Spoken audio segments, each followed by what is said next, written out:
go. Let's do this. Paragon 2015 Los Angeles, top 64. It's going to be FS vs StereokiD versus CODRM Messi. Yeah. And this is really big. StereokiD, considered by many to be one of the best, if not the best Ness main in the world, squaring off against Messi, who is arguably the best Snake main in the States. Yeah, he's a phenomenal player, rivaled only by Professor Pro. We have our own out there in Texas. Shout out to Azer. Yep.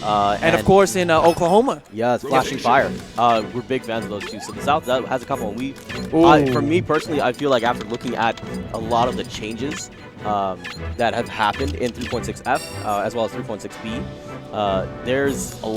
this could be the year of Snake. Like, there's so many positive changes to the character. I'm really interested to see how people start utilizing it. Oh, yeah. I'm thinking about this matchup, and something that comes to mind in particular, almost immediately, is the fact that Ness, as a character, has to take a little bit of time to prep the recovery, right? Because you have to, use the PK Thunder, you have to arc it around to hit you. And I think in that time, Messi will have a lot of opportunity to set up those traps, those mines, that C4, etc. And so I wouldn't be surprised if a big part of Messi's game plan going in on this is going to be around just simply getting StereokiD off of the stage at relatively early percentages. Now, when we talk about stage control, Snake takes that to a whole new level. Because he can place these stationary objects there, it increases his threat zone throughout the place. And now the camera sometimes doesn't help because sometimes it's difficult to actually see the balls. True. You have to have sharp eyes and very aware of the stage. And considering there's not a ton of snakes out there, it's something that you have to kind of get used to eventually, whenever you're running it. Now, you touched on a great point, is that Ness has this kind of recovery where it forces him to be stationary, yeah? And it's the same as, the Spaceys, where you give for a time, they're forced to be stationary before they can actually recover. But at least the Spaceys have like that normal second jump. With Ness's, it's just like a little whoop, and it gives you that much more time, I feel, to kind of set up for either some nice edge guards or, in Snake's case, some really good traps. Exactly. So and that's what we're going to see if we can find out is what decisions we're going to be seeing in the off-stage game. So, getting straight into it. Kid versus Messi. Oh, yeah. StereokiD. Definitely looking forward to seeing this. I don't think I've ever seen StereokiD play actually in person, so same. Definitely a pleasure watching him, as well as Messi, of course. This kid's been making some waves. I believe that he took out both Axe and Mewtwo King at MVG Revelations, a really big tournament in Colorado. Really great to see him. Still repping the Colorado tag, actually, in the name. Absolutely. There's the backer. That's what I'm talking about. Because he's forced to be stationary, Messi chooses, do I put something on the stage, or do I just simply go out there and back it? It's the same idea as when you play against Spaceys. Whenever you see them set themselves on fire right on the edge and start charging up, that's when you choose to blow off the candle. And you can use a similar ideology when you're playing against Ness.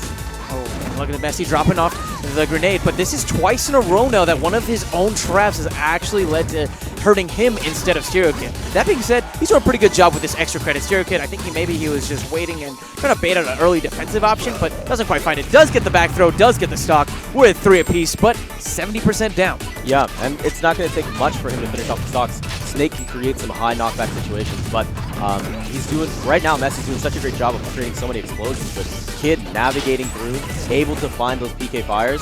We're kind of back to a neutral state though. Messi has his back to the wall and does a great job of exiting. You're right. Messi, he was maintaining some pretty good stage control, but wow, that PK fire opening him up so nicely. The continued combo, and he actually runs into his own trap. That's what I'm talking about. Very unfortunate. StereokiD bring this game back, but the Cypher back air is going to take the stock 2-3 right now. Out the gate. Both these folks. And we got the stick. You heard the sound. You heard the stick. So you got the C4 strapped to him. Now, what happens is you're going to have, oh my goodness, gets caught by the mine, and that's going to set him off the top, and that finishes him. So he comes back on, 48% lead. What I was going to say about the C4 is that you stick someone with the C4, and it's a constant threat, because as soon as you are hit in those higher percentages, and you just need a little bit more to get you taken off the top, that's when you can expect the C4 to come out. Oh, yeah. It's that extra oomph. Exactly. That extra oomph. Here we go. Now, one thing that I want to see tightened up a little bit. That was good. That was really good. One thing I want to see tightened up from both players actually is trap awareness. Right? We've seen a couple of times that Messi and both StereokiD have really fallen victim to like these surprise landmines. And I think that a little bit more cognizance in regards to the exact positioning of them is going to help out both players. There is another one. The mine coming back into play right there, rolling into it. Messi looking for the trank gun. Ooh, beautiful Dacus. See, going right through the shield, popping right behind, and just barely prodding away and popping StereokiD up. What's interesting is that using that up smash where it shoots out the mortar, it potentially can come down and act as a combo breaker against the opponent, since it's its own disjoint and drops back down. Speaking of combo breaker, that grenade was so nice. Getting Messi right outside of the clutches of StereokiD's grab. He's going to need to try to put on some pressure. Once again, though, his own grenade ends up detonating him off. Now, grenades can be also an asset as well as something detrimental. Man, in that case, I was, if he wasn't on the platform, that's it. Yeah, he's done. But looking back at the previous interaction before the stick happened, if Messi was not on the platform when the grab happened, the grenade, I think, would have saved him because he wouldn't have been able to actually get fully, the back throw would not have come out all the way. Correct. And the grenade would have snapped him out of it. So there's another thing that comes to mind when you're thinking of grenades is, and it was really exhibited in Ally versus Professor Pro, is using the grenades to help reset knockback. So Ike is a character that can create huge knockback off of his bears, off of his aerials, but whenever you hit that and the disjoint comes through and actually hits the grenade and sets it off, that resets the initial knockback. So that's another way that Snakes can use that to help elongate their shocks. So, where are we going? FOD? Maybe. There's a lot of different options here. It looks like we're going to be going to Green Hill Zone. And this is nice because I think for a Ness main in particular, you have a lot of really interesting angles you can use. Wow. Oh my. StereokiD starting off so strong. That's 0 to death, taking the stock in under 10 seconds. That was incredible. The control that this man has over his double jumps is fantastic. I mean, don't get me wrong. Snake known for that explosive game. For all those traps, but honestly, StereokiD was the one that really started off with a bang. He started that off for a second. Really strong, and now he's moving his way back into it, and he's carrying that momentum so well. That first game was that wake-up. He said, you know what, I'm here at Paragon, I'm in winner's bracket, I don't want to throw myself into a pool full of demons. I want to make this happen, and you saw he tried to set off the mine there using the PK Fire. Not able to make it, but he's doing a great job of maintaining stage control. That down throw, putting him almost in the same position and not really able to read on the tech chase. Rolls him into it. There it is. That's going to be right off the mine. Uses that to try to cover up, because it actually decks him. Wow, pushing himself back on. There's the C4. Could have used up air to take him off the top, but doesn't even need it. There goes Team Rocket on the stock. That was beautiful play by Messi. But he's going to need a couple more big plays like that if he wants to bring this game back. 132%, but fortunately, Snake definitely on the heavier side. And not only that, in certain stages where you have those edges that are a bit diagonal on the stage, you can use those to tech into the wall. You can use that here as well.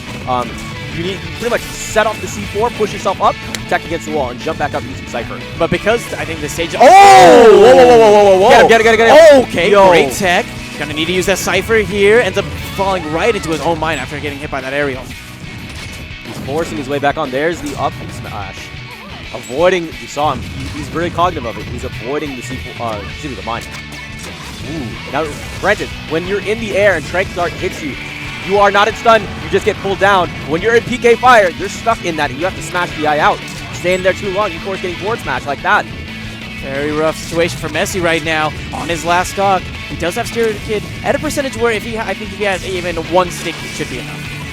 Easier said than done, of course. StereokiD right now playing marvelously, but couldn't quite find the right angle to arc himself perfectly to sweet spot. That SD was pretty unfortunate, but he does have the stock lead. He could afford to throw it away, but it's going to come down to him edge guarding proper here. He's been doing such a great job of getting Messi off stage. Oh, he got the stick. He did. He got the stick. That's really big for Messi. Messi's going to be looking to see if he can just open him up and create some percentage and put him in those situations where he forces him upwards so he can C4 him off the top.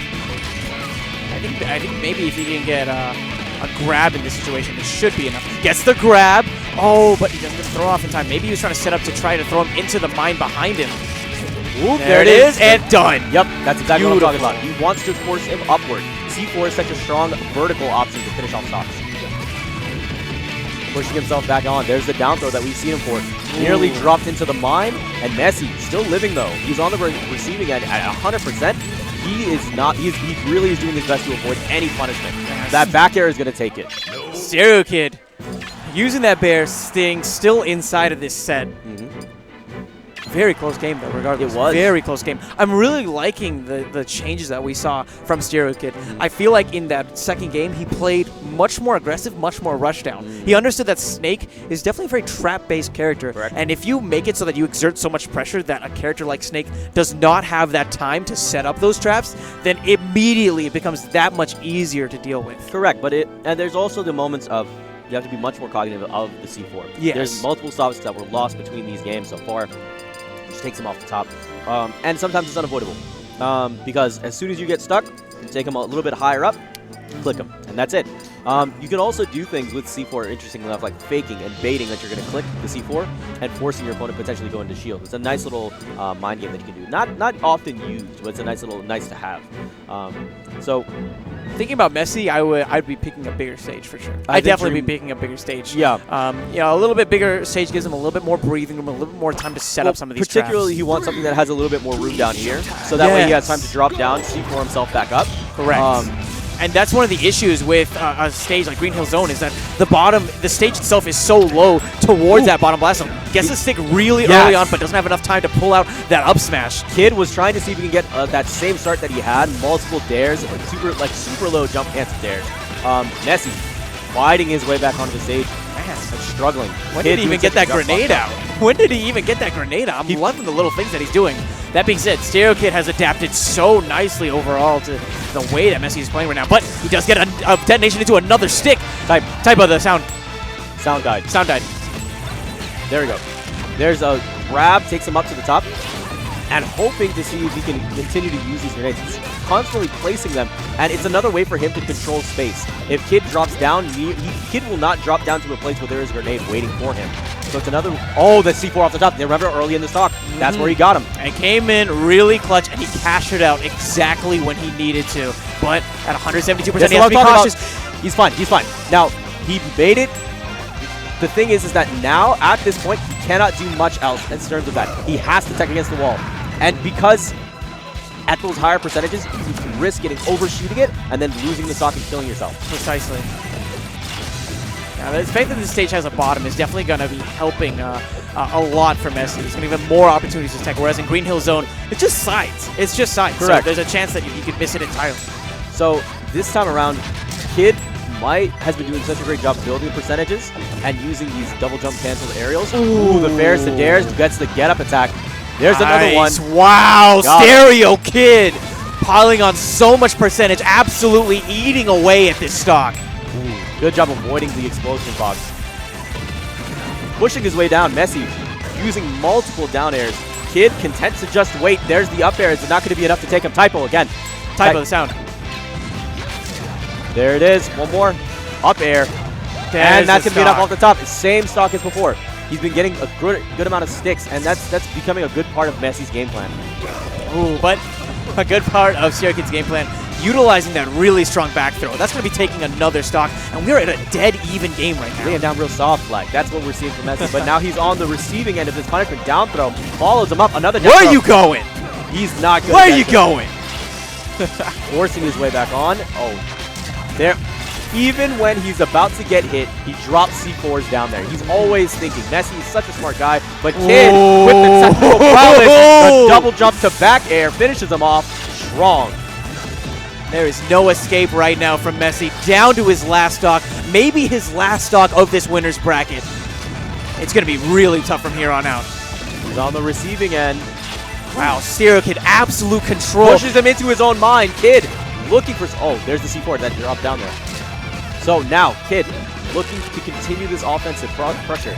Oh, he got stuck.